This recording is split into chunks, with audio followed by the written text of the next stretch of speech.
우리는 지난 몇 주간 비행기가 이륙을 준비하듯이 우리의 인생이 이륙할 준비가 필요하다는 것을 함께 나누었습니다. 한번 우리 1주차부터 말씀을 한번 살펴보면 마음의 동기를 먼저 살펴야 합니다. 목표를 정하기 전에 우리가 그 목표를 왜 선정하였는지, 이런 계획들을 왜 세우고자 하는지 마음의 동기, 모티베이션을 먼저 살피고, 그리고 그 길을 가려고 하는 우리의 마음에 우상의 마음이 있는지 없는지, 우리가 욕심으로 혹은 정욕으로 그 일을 하려고 하는 것은 아닌지, 우상의 마음은 없는지 점검하고, 그리고 말씀과 기도를 통하여서 하나님으로부터 연료를 공급받으며, 또한 함께 달려가는, 함께 날아가는 공동체와 함께 동력해야 된다는 것을 우리가 함께 나누었습니다. 이제 비행기는 날아오를 준비가 되었습니다. 그리고 2026년이 이미 시작되었듯이 여러분의 비행도 순조롭게 시작되었을 겁니다.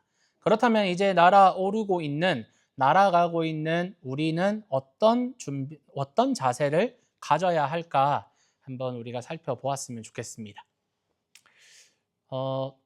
이제 밀라노에서 하는 동계올림픽이 시작을 한 것 같더라고요. 옛날만큼 올림픽에 대한 그런 기대감이나 그런 열기는 느껴지지 않지만, 여러분 올림픽 경기를 하는 선수들을 한번 생각해 보세요.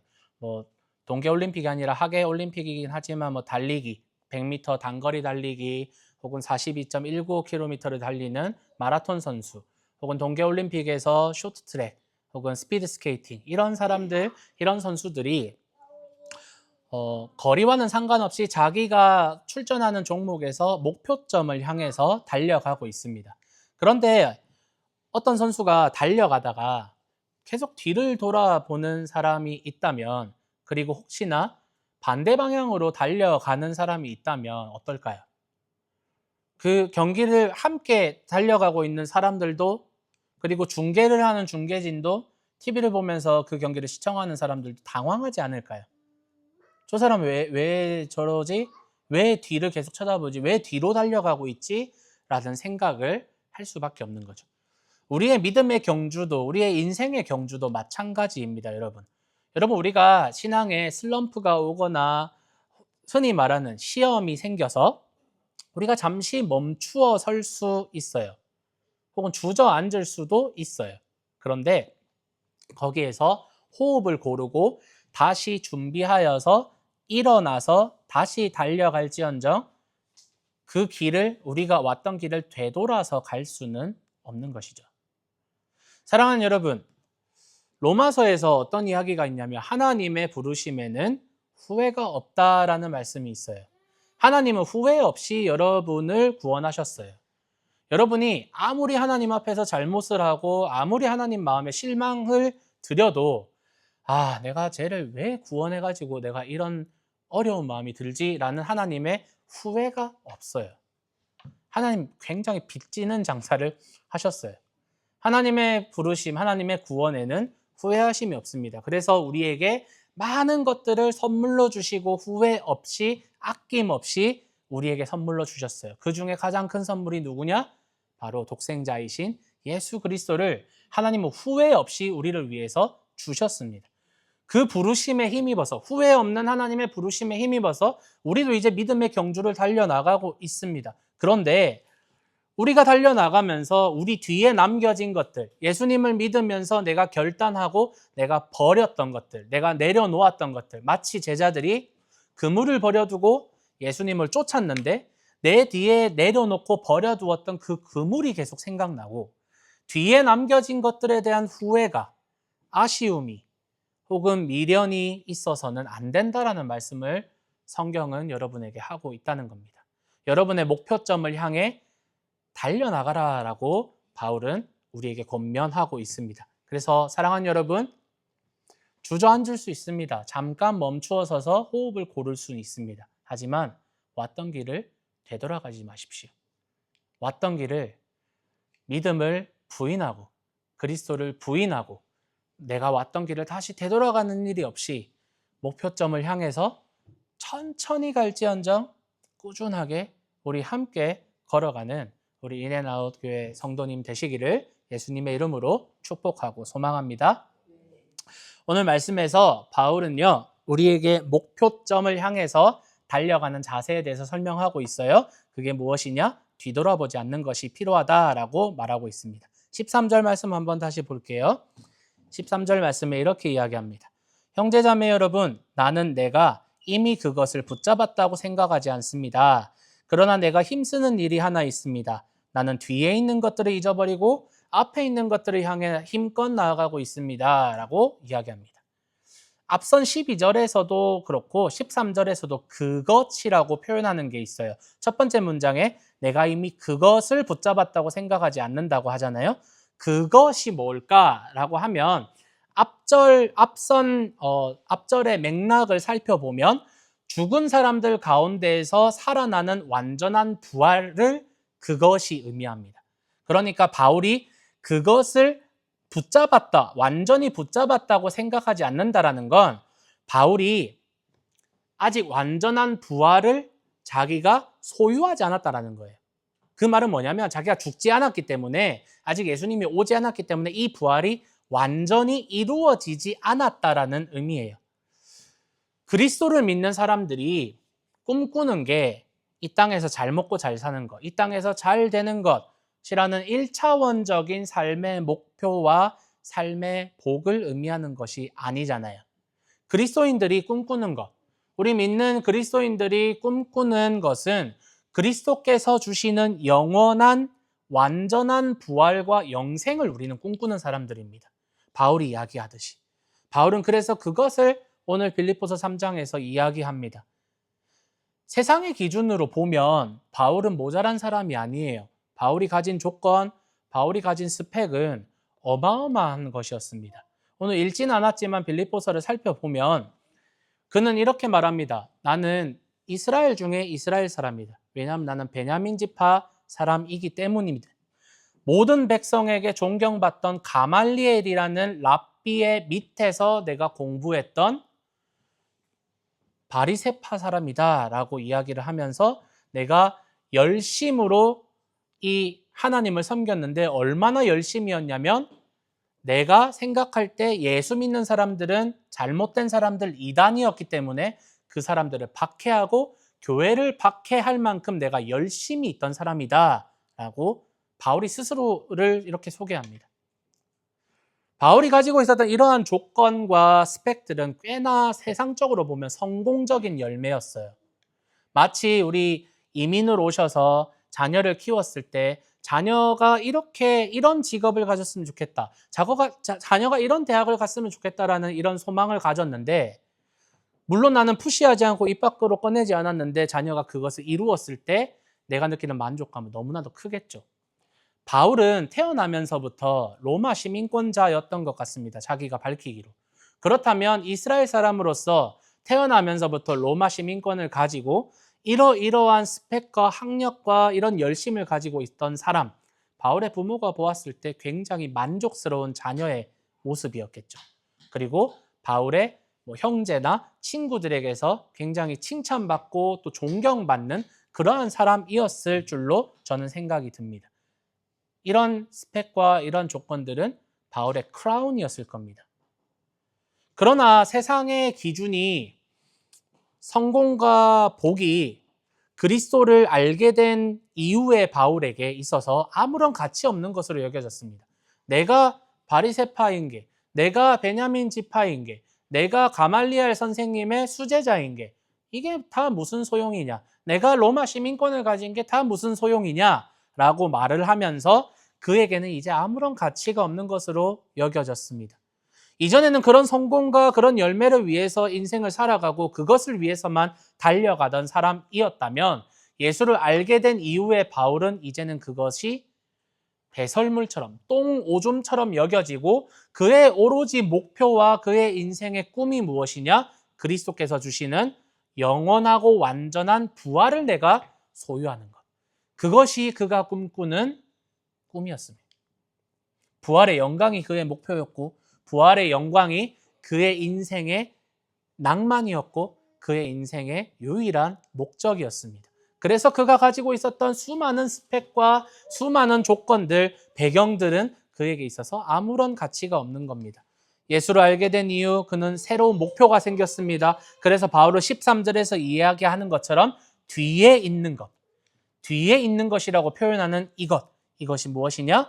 예수를 알게 된 후 내가 배설물처럼 여기고 있는 세상적인 가치들, 내가 예수님을 믿은 이후로 그 자리에서 바로 내버려 두고 포기하고 내가 버려놓았던 그 배설물, 똥 오줌을 이야기하는 겁니다. 그래서 뒤에 있는 그 똥 오줌은 내가 잊어버리고 앞에 있는 부활의 영광을 위해서 나는 달려간다 라고 바울이 이야기하는 겁니다.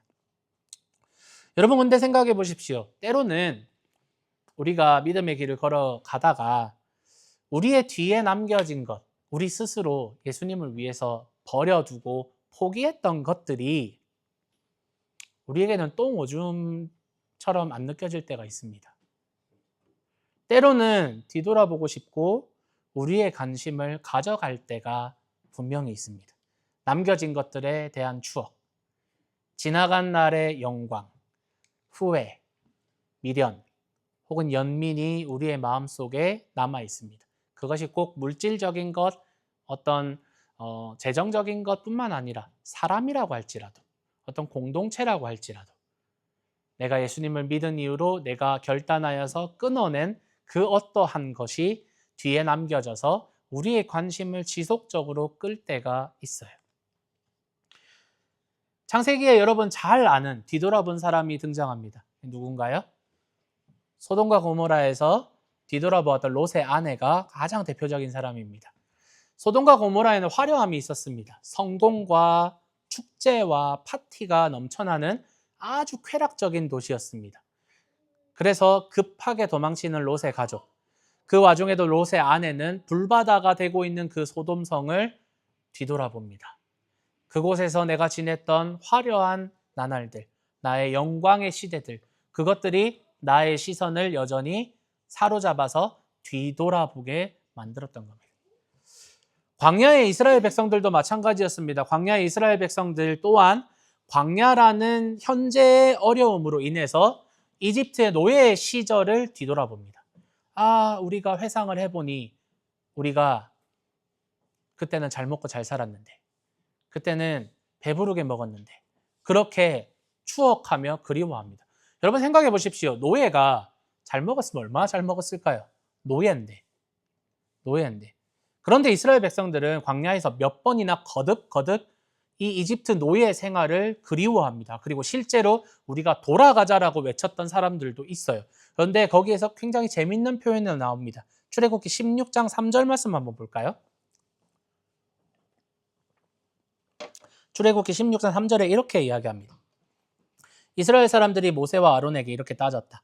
이집트 땅에서 여호와의 손에 죽었더라면 그때는 살코기 가마솥 곁에 앉아서 빵을 실컷 먹었는데 당신들이 우리를 이 광야로 데리고 나와서 이 온 무리를 굶주려 죽게 하는군요 라고 말합니다. 생각해 보세요. 살코기 가마솥, 키친이에요. 고기를 바베큐하거나 스팀하거나 그렇게 이집트의 키친입니다. 고기를 요리하는 그 키친에서 뭘 먹었어요? 고기를 먹었나요? 빵밖에 못 먹었어요, 이 사람들. 바보 아닌가요? 바보 아닌가요? 고기 가마 곁에서 고기라도 먹었으면 지금은 고기를 못 먹는 형편에 우리가 그때는 고기를 먹었지라고 하는데 고작 빵 실컷 먹었다고 합니다. 그때를 추억하면서 그때가 우리가 배부르던 시절이다. 그때가 우리의 영광의 시대이다라고 말하는 걸 뭐라고 하는지 아세요, 여러분? 이게 바로 연병입니다, 연병.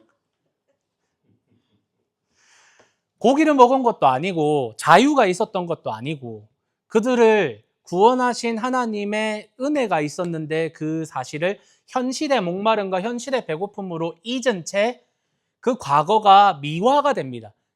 그때는 더 힘들었는데 그때가 더 나았다고 생각하면서 하나님은 원망하고 모세와 아론은 원망하고 이집트로 돌아가고자 합니다.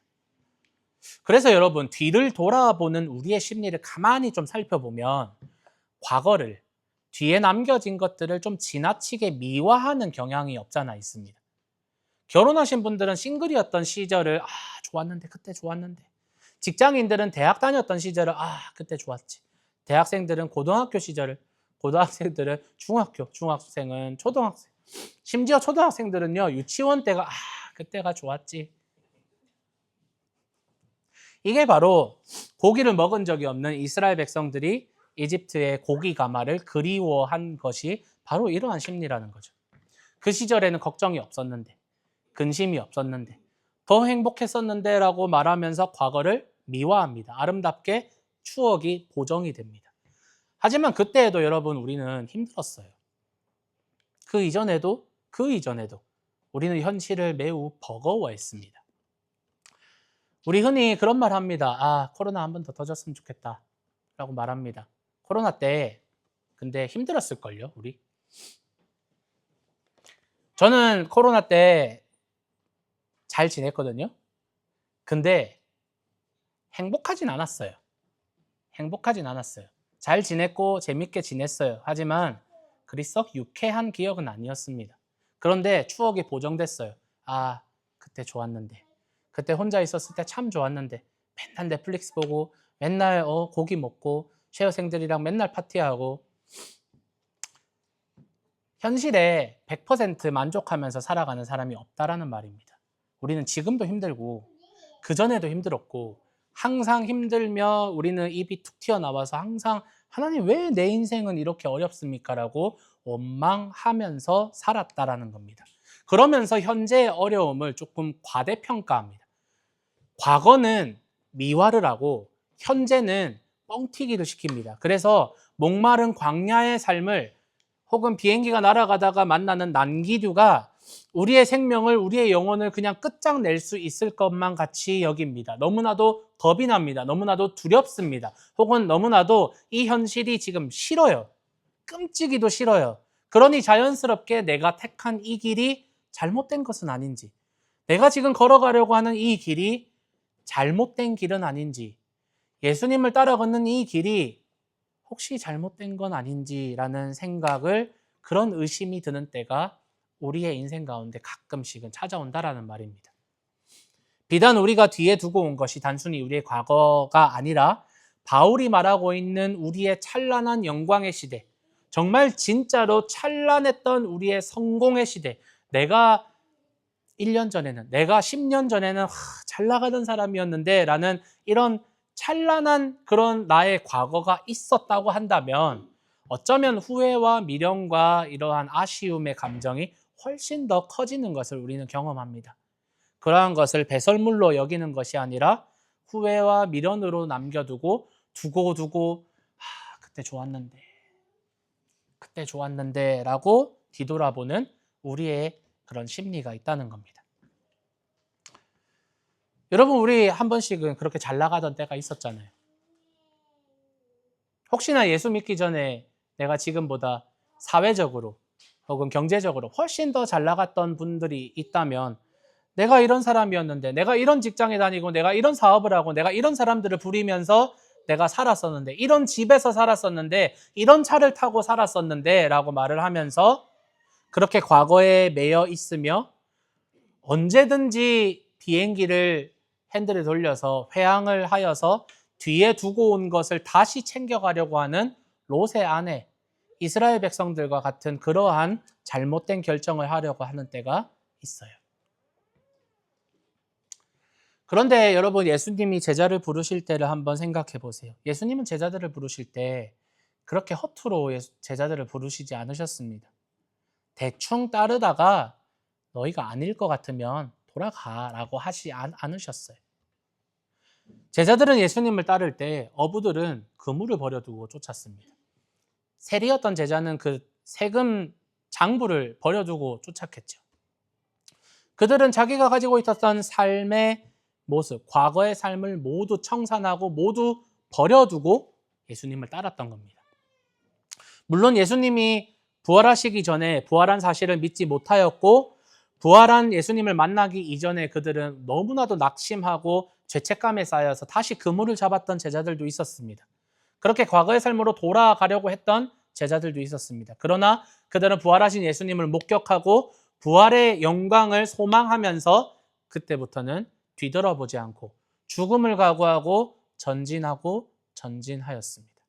그렇게 예수님과 복음을 위해서 충성하여서 목숨까지 바치는 사람들이 되었습니다.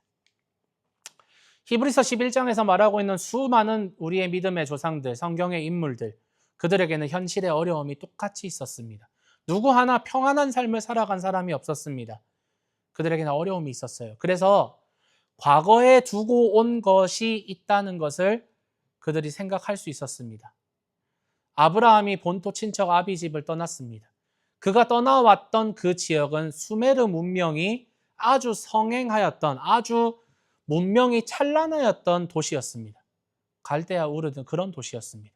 그런데 그가 뒤돌아볼 그런 과거가 있었다는 겁니다. 나의 찬란했던 영광, 그 영광의 시대.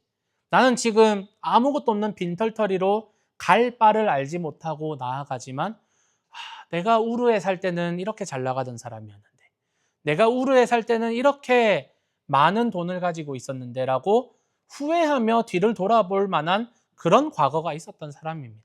그러나 그리고 그는 돌아갈 수 있었습니다.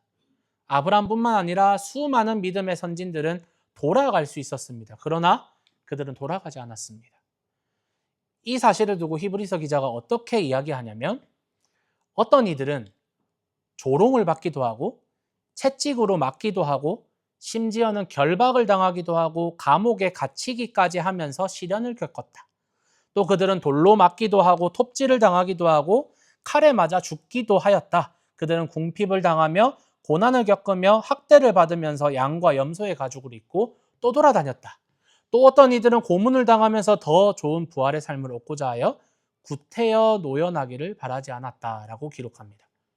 구태여, 내가 그냥 더 좋은 부활의 삶을 위하여서 내가 어렵고 힘들고 지금 현실은 너무나도 각박하지만 굳이 내가 이 현실에서 놓여지기를 바라지 않았대요. 구태여 이 현실의 어려움이 해결되기를 바라지 않고 그렇게 한 걸음 한 걸음 목표를 향하여 그 영광, 부활의 영광, 위로부터 부르시는 하나님의 부르심을 향하여서 한 걸음 한 걸음 그렇게 걸어갔다는 겁니다.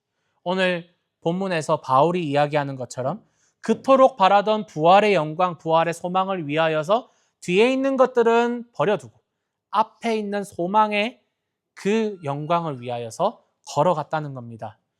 어떻게 그들은 목표를 향하여서 뒤에 있는 것들을 바라보지 않고 전진할 수 있었을까요?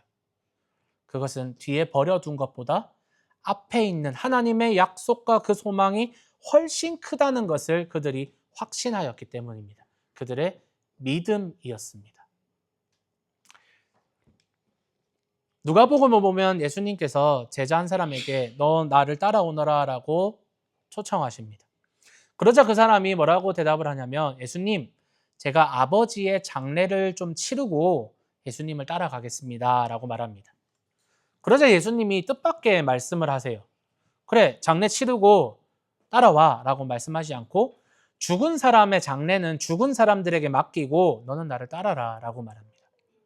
좀 너무하지 않나요, 여러분? 좀 너무하지 않나요? 마치 이런 겁니다. 제가 예슬자매에게 따라오세요. 예슬자매가 저 아버지, 어머니 장례를 치르고 따라가겠습니다. 제가 여러분 정신 차려. 영준이한테 맡기고 따라오세요. 그럼 저는 나쁜 놈이죠. 그러면 엄마가 죽었는데 아빠가 죽었는데 장례를 치러야죠. 폐륜을 예수님이 말씀하신 건가요? 아니에요. 글의 뉘앙스에서는 우리가 지금 이 제자의 아버지가 지금 막 돌아가셨다라고 생각이 들어져요. 아, 지금 아버지가 지금 막 돌아가셔서 장례를 좀 치러야 되는 상황이구나라고 이해하기 쉬운데, 대부분의 성경학자들은 이 표현을 아버지가 지금 멀쩡하게 살아있는 것으로 해석합니다. 그러니까 무슨 말이냐? 이 표현은 아직 생존 중인 아버지가 죽을 때까지 내가 끝까지 모시고 장례까지 치르고 그리고 유산 문제, 가족들의 책임까지 다 정리된 그 다음에 예수님을 따라가겠다라는 표현입니다.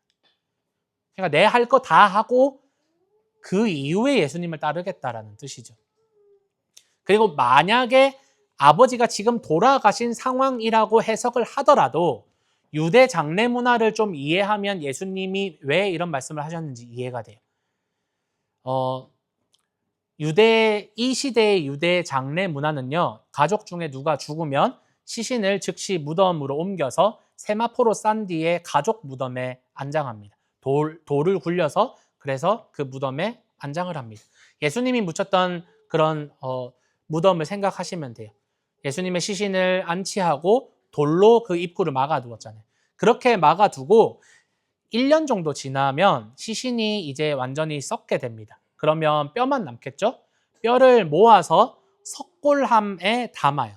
그러니까 우리가 화장을 하면 뼈 유골을 항아리에 담는 것처럼 뼈를 곱게 갈아서 항아리에 담습니다. 그래서 이 장례 절차를 두 번째 장사라고 부르는데 보통은 죽은 지 1년이 되는 때에 이 일을 행합니다. 그러니까 이 제자가 아버지가 지금 돌아가신 상황이라고 해도 이 제자가 말하는 건 이 1년 후에 두 번째 장사의 일까지 내가 마치고 예수님을 따라가겠다라는 의미가 됩니다. 즉, 이 제자가 요청하는 건 굉장히 장기간의 시간 동안 자신이 해야 하는 자신의 일들을 한 후에 예수님을 따라가겠다. 우선순위에 있어서 나의 일을 우선으로 잡아놓은 거죠. 예수님은 그렇게 자신의 일을 먼저 해결한 후에 예수님을 따라오라고 말씀하시지 않아요. 오히려 예수님은 이렇게 말씀하십니다. 누가복음 9장 62절에 뭐라고 이야기하냐면 우리 함께 읽어볼까요? 시작.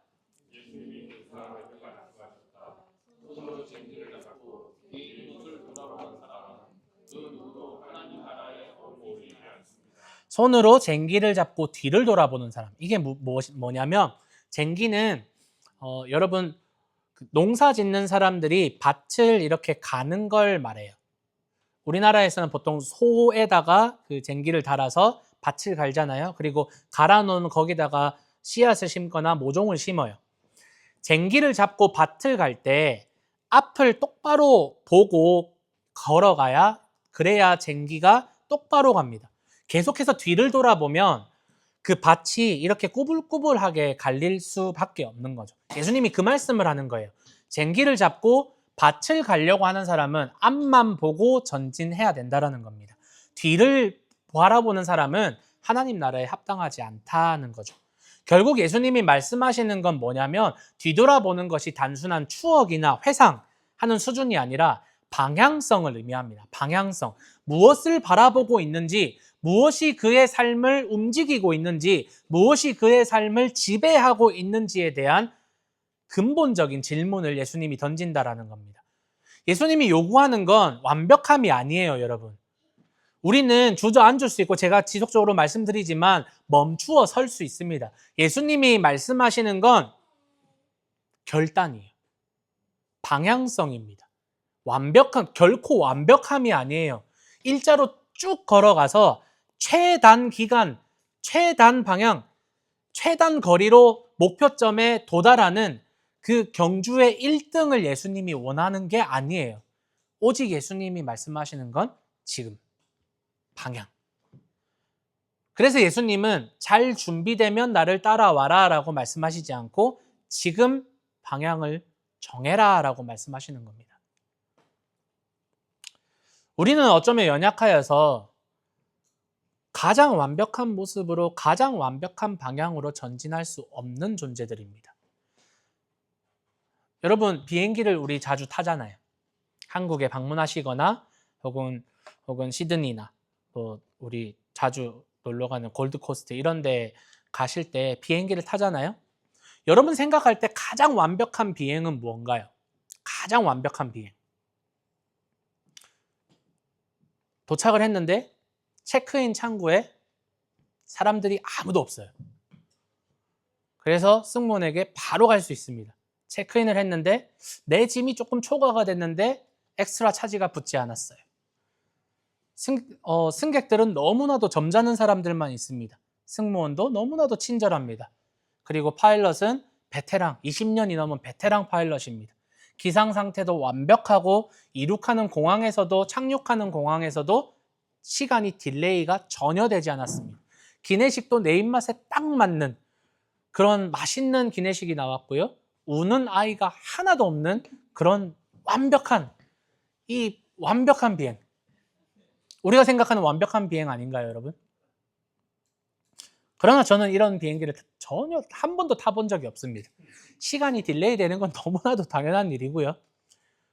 제가 시드니에 있는 제 제자가 저를 스타프 트래블 명단에 올려줘서 지난번에 제가 목사 고시 치러 갈 때, 그리고 목사 안수 받으러 갈 때 한국에 한 2번 왔다 갔다 했는데 스타프 트래블로 예약을 해서 갔습니다. 그때마다 일이 생겼습니다. 제 자리가 비행기가 출발하기 1시간 전에도 확정이 되지 않습니다. 스탠바이입니다. 스탠바이. 그래서 모든 승객들이 체크인을 하고 자리가 남아 있어야 제가 그 자리를 받을 수 있습니다. 출발할 때는 간신히 받았습니다. 그런데 돌아올 때 비행기를 놓치고 그래서 하루 늦게 출발을 하였습니다. 저는 완벽한 비행을 해본 적이 없습니다. 제가 처음으로 비행기를 탄 게 제가 한국에 있을 때 청년 시절에 필리핀 세부로 단기 선교를 간 게 제가 첫 비행기였습니다. 23살 때 처음으로 비행기를 탔어요. 근데 지금 생각해 보면 그 비행기는 문제가 있었습니다. 비행기가 얼마나 흔들렸냐면 앉아서 이렇게 흔들렸어요. 출발할 때. 지금 생각하면 지금 그 비행기를 타라고 하면 저는 겁이 날 것 같습니다. 근데 그때는 아무것도 모르니까 그냥 탔어요. 난기류를 만나는 일은 너무나도 많고요. 어쩌다가는 고장이 나거나 승객이 아프기도 하고 12시간 동안 애가 한 번도 멈추지 않고 우는 그런 비행기를 탄 적도 있습니다. 진상 손님을 만난 적도 있고 제 뒤에 앉은 손님이 막 의자를 발로 차는 그런 경우도 저는 만났습니다. 그러나 여러분, 우리가 그 비행기를 타고 가더라도 결국은 목적지를 향해 나아갑니다. 내 마음에 들지 않더라도 내 옆에 앉은 하다가 12시간 동안 울어요. 승무원에게 비행기 돌리세요. 비행기 돌려라고 말할 수 없어요. 그렇게 썩 좋은 모습이 아니더라도 우리는 털털털털 거리면서 목적지를 향해 날아가고 있다는 겁니다. 삶의 문제 앞에서 이리 치이고 저리 치이고 문제가 생기고 우리의 육체에 문제가 생기고 우리의 마음이나 관계나 재정이나 혹은 진짜 우리의 믿음이 심각한 타격을 입어서 주저앉을 때가 있습니다.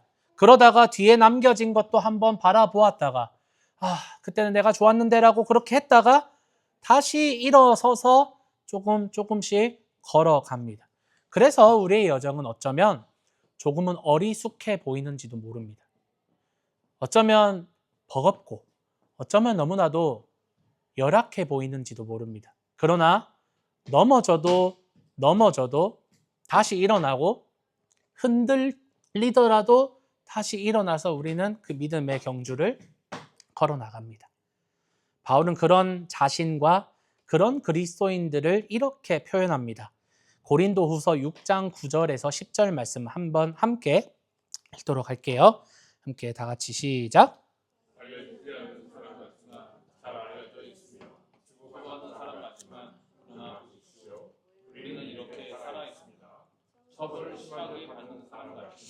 죽임을 당하지는 않습니다.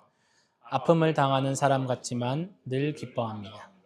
가난한 사람 같지만 많은 사람을 부유하게 하며 아무것도 없는 사람 같지만 모든 것을 다 가지고.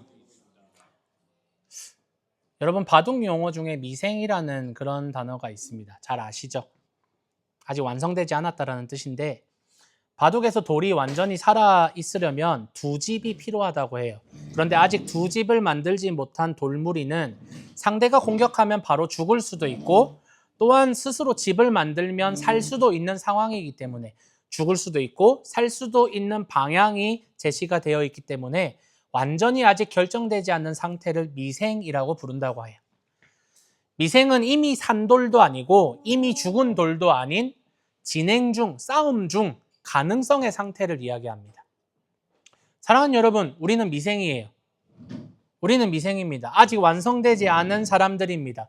그래서 때로는 죽어 있는 것처럼 보여집니다. 오늘 바울이 이야기하는 것처럼 세상이 우리를 바라봤을 때 죽어 있는 것 같고 처벌받고 있는 것 같고 아픔 가운데 있는 것 같고 가난하고 아무것도 없는 사람처럼 느껴질 때가 있습니다. 심지어 우리 스스로도 그렇게 느껴질 때가 있습니다.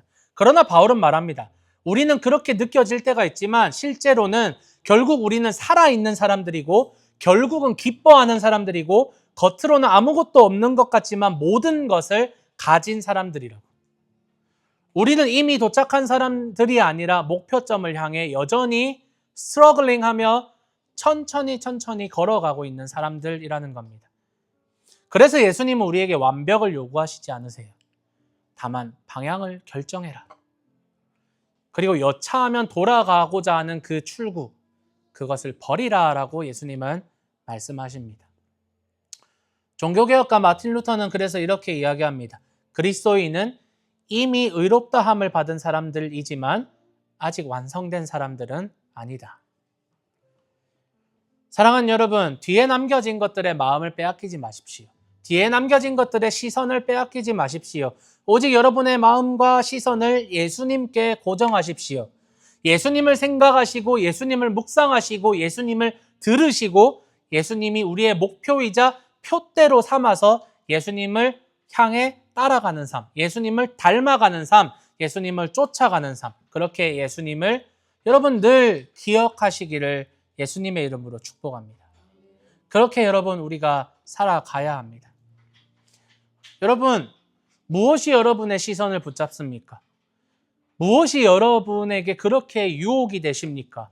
무엇이 그렇게 아쉽습니까?